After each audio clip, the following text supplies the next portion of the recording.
Toastmaster, fellow Toastmasters, most welcome guests. As Stella alluded to, there was a Mountain Part 1, and that was a speech that I talked about where I had gone to Puerto Rico with two of my friends. We had gone up this mountain called El Yunque. El Yunque means the anvil in Spanish, and rightfully so because it is an absolutely massive, massive mountain, probably one of the biggest in Central America. And so my previous speech had talked about us going up the hill, talking about the pursuit of our destination, accomplishing the goal, getting to the top through blood, sweat, tears, mud, whatever it was, and how we made it to the top. That was part 1. However, I didn't talk about what had happened after we climbed up to the top of the mountain, and that's what I'm going to talk about today. As previously said, this was an amazing feat. We were at the top of the mountain taking pictures. It had taken us probably 2 to 3 hours to actually get to the top of the mountain. And we were drenched in sweat, but we were laughing and cheering and crying and taking so many pictures, and it was an amazing experience. But eventually, when you get up to the top of the mountain, you absolutely have to go down the mountain.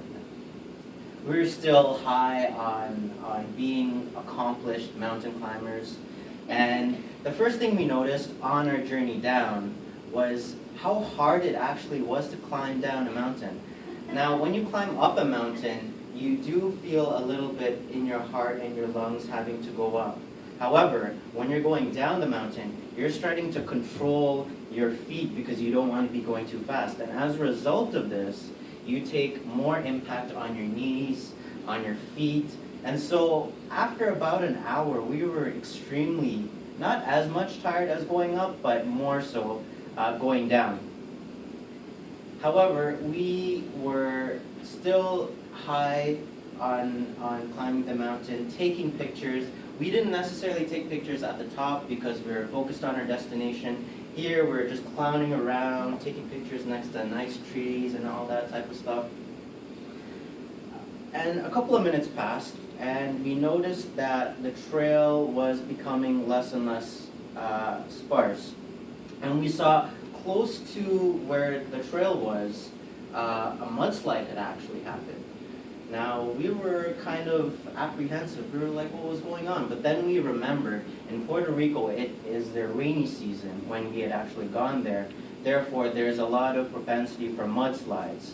And we had seen this mudslide, but it was, for us, it was a shock because coming from an urban environment, we had never seen something like this before. So as young men, we did what young men do, take a picture right next to the landslide.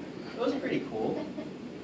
And we were making our way back, and we could always hear the sound of the waterfall. So we knew we were going in the right direction, just as long as we could hear that sound of the waterfall.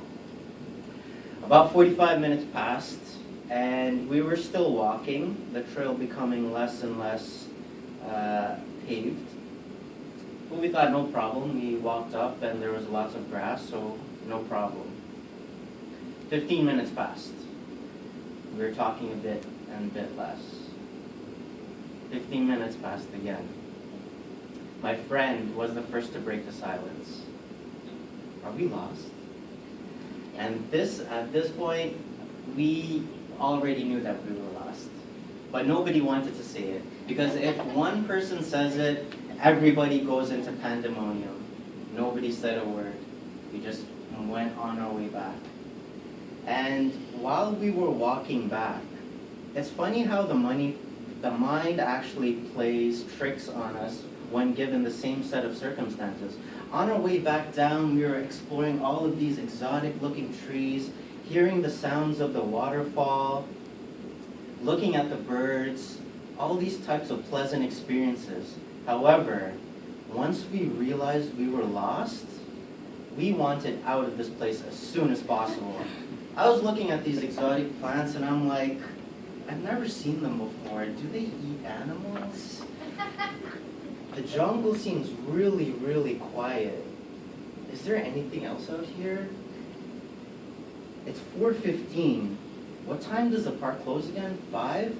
And we've already been out here for an hour, and this is a 29,000 acre jungle. What are we doing? Now, I didn't actually verbalize all of this. All of this was going in my mind, because again, nobody wanted to be able to incite pandemonium and panic amongst us. Walking back 15 minutes again, and I'm just thinking, what happens if we stay out here for the rest of the night? What creatures are lurking at nighttime because of this? I have some food with me, but is that enough to stay the night? I don't want to play Survivor right now, but I might have to with these two bozos that know nothing about survival skills. I was feeling a little bit hungry, but I knew I needed to ration a little bit of the food just in case we didn't make it back. I took out a pack of nuts